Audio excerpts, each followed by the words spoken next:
Hello everyone, Koor here in the 3D realm. As you may know, I'm making a bunch of videos that have a very common theme, and that is that they take a lot of time to produce. YouTube as a medium allows you to listen to videos, so kind of like a podcast, and that's really good for like on the go and stuff, but also the medium is primarily powerful in that you have this visual medium that you can do all the things. You can wiggle waggle, you can move around, you can show all the things everywhere, if you can actually point the camera to it. Thus, I want my YouTube channel to take advantage of that medium, which, means that it is a lot of time to produce. And, I want to be able to talk about, casual things that I like, questions you guys may have, or like addendums to videos that like if I didn't explain something properly, because like I flub up sometimes. I flub up a lot of times, and that's fine.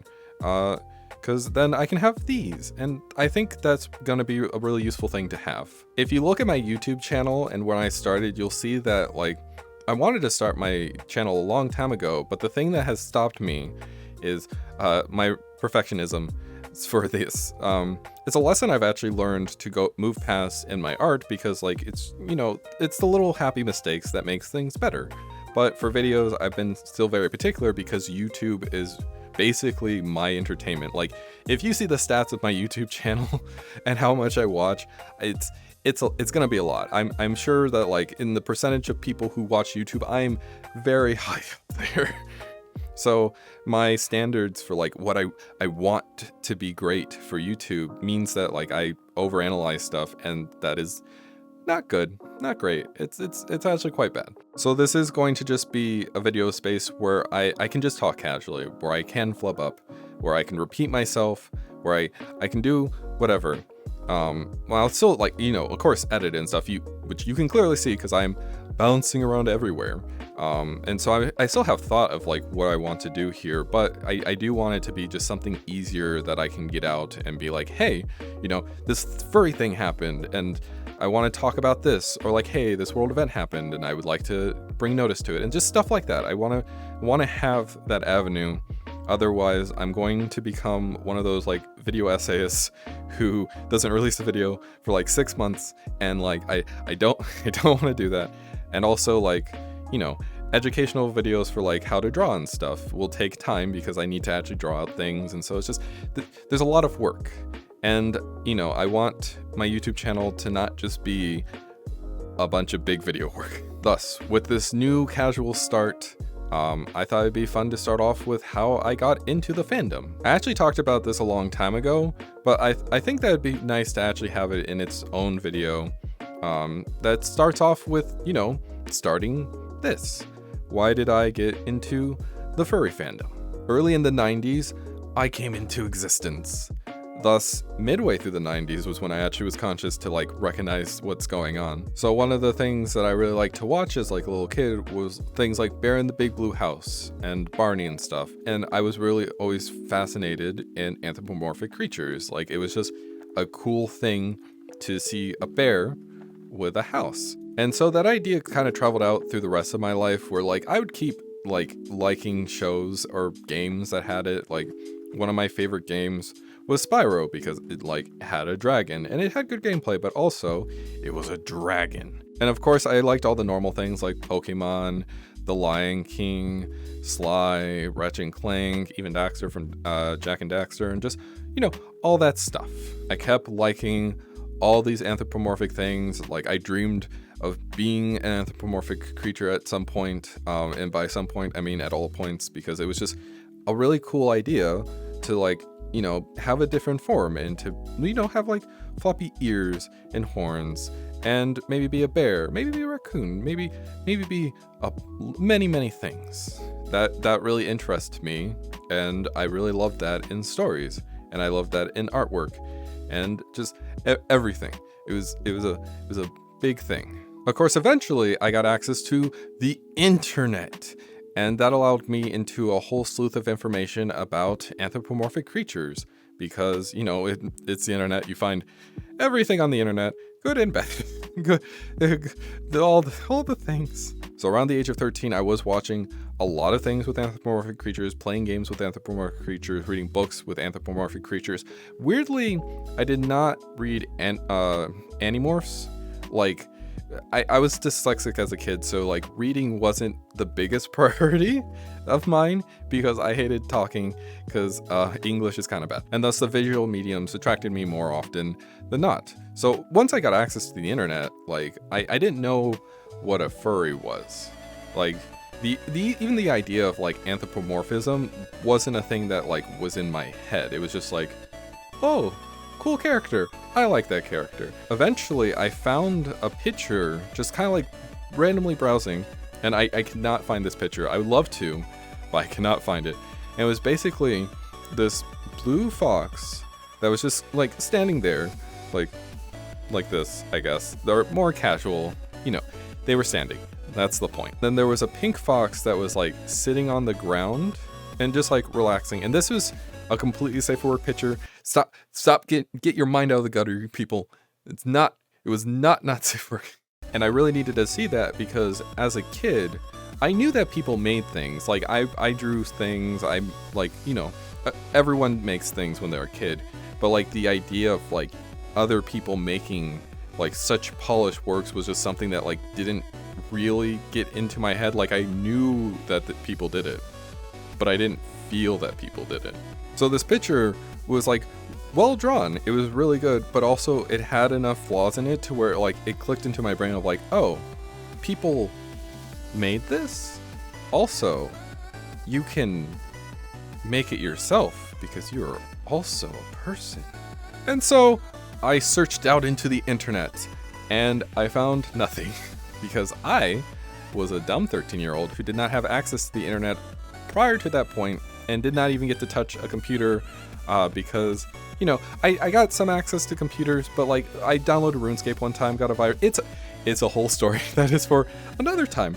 But it meant that like I didn't have that much computer skills because I was very limited to my computer time. So the internet was not something I could just go, hey, I'm going to find this information because what is a Google? I don't know what a Google is. What is a form? I did not know what a form is. Like that was out of the question. So I just kind of was like, oh, well, it's a one-off thing. Hopefully I find more of it, but like I'm just not going to find it. So I will go back on my merry way. I eventually had a friend come over to my house. Due to some random shenanigans, I actually learned what a furry was because they saw my browser history and were like, oh, what? Why were you looking at like these like creatures and stuff? And it was like, oh, because you know they were just, you know, there. And it's like, oh, are you like a furry or something? It's like, no, what's a furry? And it's like, oh, it's a person who likes anthropomorphic creatures. It's like, oh, that's cringe. And then that cringy kid, after the other kid left, looked up what a furry was and found VCL. VCL is like this file storage system that you kind of go through because like it basically looks like Windows Explorer, where you just have a bunch of folders and they have names and then you just go see pictures. It was great. I finally found what a furry was and actually knew how to find websites like that. One of the earliest artist memories I can remember is actually Kuma, which explains why I like TF now. Well, actually I liked TF way before then, but like that solidified my interest because it was like, you put a furry with TF. I love it. Unless you would think that over the years I would be like, oh, I'd be like a really big furry, that I would like start getting really into it and stuff, but I didn't. I actually did not do that at all. I was actually quite the anti-furry when I was younger because, well, I had just moved and due to my look, people were being not very kind to me, to say the least. I was also figuring out that I may not be very straight. In fact, I may have been very gay, but I couldn't be very gay because if you ever been in middle school around the time that I was a kid, you knew that gay meant bad, which meant the gays were bad, even if I clearly was gay. I liked Samus from Metroid, the very masculine coded person who goes out in adventures and is very strong. I liked them, and only them, for a specific reason, and it wasn't what everyone considered to be the thing that they liked. And so that kid also got thrown into this thing where it was like, oh, you also like weird anthropomorphic creatures that are just seen as cringe online. Thus, I did not receive that well. I wasn't like super hostile. I wouldn't go out on the internet and be like, oh, I'm gonna trash on furries. But like, if you talk to me about furries, I wasn't the kindest about them. Unless I was with very close friends, in which case I was like, well, I do like these things. Because, you know, it's just a silly thing. And as long as people were receptive of that, like, it was fine. But to know that was received well, I would have to talk about it. And I didn't really do that. I actually learned later that one of my friends that I had talked to for a very long time was a furry. And we could have talked about that, but we didn't. Because I couldn't talk about being a furry. However, I did lurk in the background of all the furry places. Like, I went to a bunch of different sites, a bunch of different forums, and saw like people liking furry stuff. And I really enjoyed how people talked about all that information, because it helped me through a lot of my problems. Not all of them, sadly, not all of them. But for a lot of them, like, just kind of watching people talk and be excited about anthropomorphic creatures made me want to be a furry, like an out and proud furry more and more. Until one day I was like, fine. Like, I went through the stages of being a furry and was like, you know, fine, I'm a furry. I want to be a furry. I want to draw things, especially since I'm stressed out about college, because I got to college now, and oh boy, oh geez, oh lord, it would be fun to draw and not just be tortured by, you know, many things. And so I got a tablet for Christmas one year. I started to draw at the age of like 18, where I was like, I'm gonna finally draw. I'm gonna finally do the thing. I'm finally gonna be in the community, especially now that I'm able to like talk to more people and be able to like actually interact with like the majority of the fandom. That's like the thing that I wanted. And so I started out in the fandom, and I was like, I'm gonna make a fursona. And I wanted to be like, I had so many things I wanted to be. So I wanted to be like a dragon and a raccoon and a deer and like, or a bear, because Kuma. But, you know, I wanted to be these different things, but I also wanted to learn to draw. So eventually I just kind of fell on being a wolf, because there were a lot of references for wolves. That was a really bad decision on Koor's part, but it's fine, because I changed it later. But that pivotal moment where like I was finally able to be like, hey, I'm fine with being a furry. I had friends that were fine with me being a furry, and I just kind of didn't care as much anymore. Like I still very much cared, but like I was on my way to like processing of just being like, this makes me happy, and I really like it, so I'm gonna just do it because it is for me and not for anyone else. And that's how I started in the fandom, and now I'm here in this kind of void, but it looks cool. And of course, over the years, a lot of things changed, especially, you know, my persona is one of the obvious ones. Even if I like transformation, I still have a main form that I wanted, and that was not it was not the wolf. It was this. It was me being a tycoon, and you know, that's when I really started feeling more like a furry. Like I really felt like that was where I started to strive, because that was more aligned to where like it's not only that I wanted to be a furry, but also that I was seen as something that made me happy. And so I feel like that was also a start to my furry fandom times, and how I became a furry that is now a yin on the screen right here for you, but also for me, but also for you, because it's in a video. Now, as a kid, I always loved anthropomorphic creatures. Then I went into my teenage years having a pretty rough and bumpy time, and coming out as an adult who's, you know, just kind of a weird furry, but I've been having a good time. And I'm glad that I could have that start because, I'm here for that.